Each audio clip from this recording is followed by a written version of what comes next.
Emang kalian tahu ada PKI?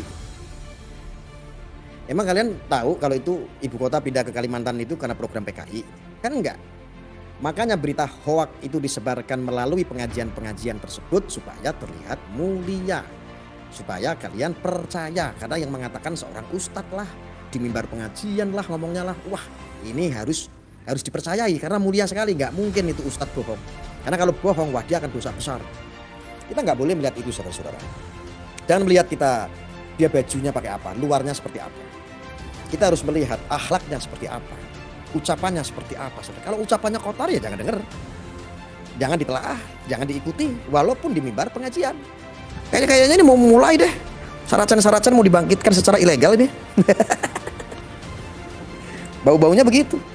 Pembinaan ibu kota dari Jakarta ke Penajam, Kalimantan Timur itu adalah program PKI tahun 1955. Itu adalah program PKI tahun 1955. Dan kalau kita mau bedah lagi keadaan di Penajam, Kalimantan Timur hari ini, tanahnya kosong. Sementara Istana Negara, sementara Monas, sementara gedung-gedung RRI, gedung TVRI, sadonya ada di Jakarta.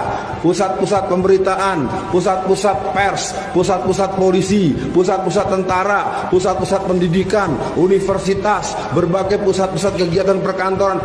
Itu semua nanti akan dijual kepada Cino. Itu semua nanti akan dijual kepada Cino. Dan kalau ada masyarakat yang tidak setuju, nanti akan ditangkap oleh polisi. Seluruh sistem kerja polisi akan menangkap siapa yang menolak pemindahan ibu kota.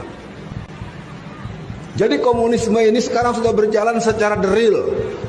Kalau jamaah mau memahami, hari ini sebetulnya kita berbincang tentang menunggu saatnya bahwa kita akan melihat kembali berkibar bendera Palu Arit di mana-mana tempat.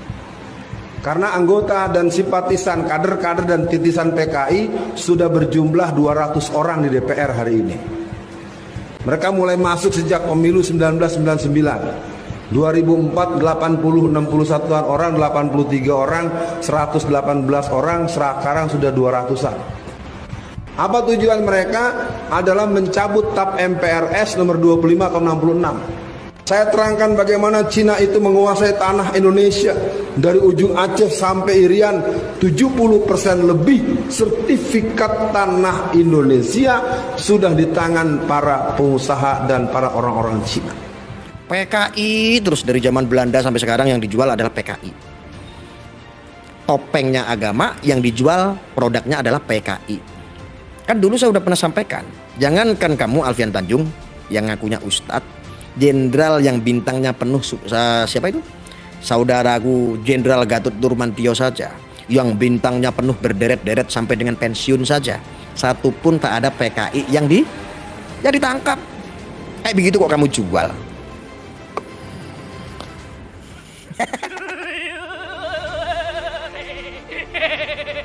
Jenderal Gatot Nurmantio saja, yang bintangnya penuh berderet-deret sampai dengan pensiun saja, satu pun tak ada PKI yang ditangkap.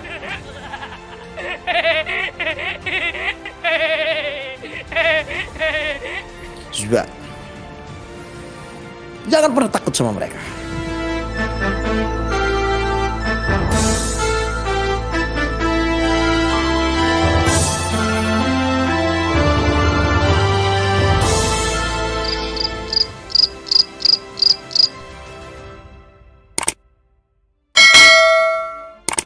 Memang sang proklamator atau bapak yang pertama, presiden kita yang kita cintai, presiden yang pertama Indonesia itu dulu pernah mencanangkan untuk pemindahan ibu kota itu sudah jauh-jauh hari ya, nggak baru-baru ini, baru terrealisasi di pemerintahnya Insinyur Haji Joko Widodo. Harusnya kita ini mengapresiasi, karena apa?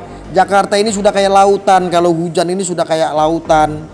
Kalau banjir ini sudah nggak kebendung lagi. Perekonomian setiap tahun harus membuang anggaran yang begitu besar.